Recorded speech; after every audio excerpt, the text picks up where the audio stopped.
This week's Torah portion, we're going to focus on one verse where God blesses Abraham bakol, with everything, from everything, and we want to understand what this bakol is, right? We say it in the blessing after meals, grace after meals, bechol mikol kol. What is this bechol, when in everything or from everything?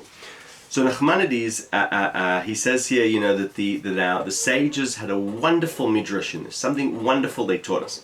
And he says there are three views. There are three views about what this bakol means. Rabbi Meir, the great Rabbi Meir, comes along and says this means, what does bakol mean?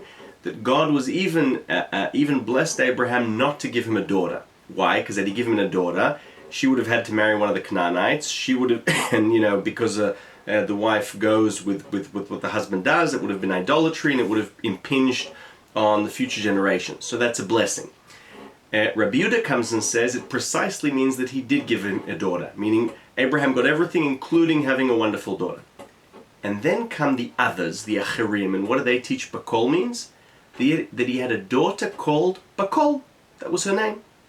Now Nachmanides comes and says, we shouldn't think that the Acherim, the others, are in dispute with what Rabbi Yehuda said, meaning, or with Rabbi Meir. Rather, they wanted to teach us something deep and profound, one of the Torah's secrets.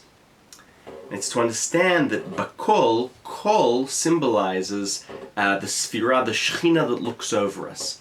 Kol is right, the sort of mother in the heaven, the aspect of God. Kol is like the Kala, like the bride, that is inclusive of all the other Sphirot, of all the other Godhead. It's this abundance. It's also what judges us, but what takes care of us.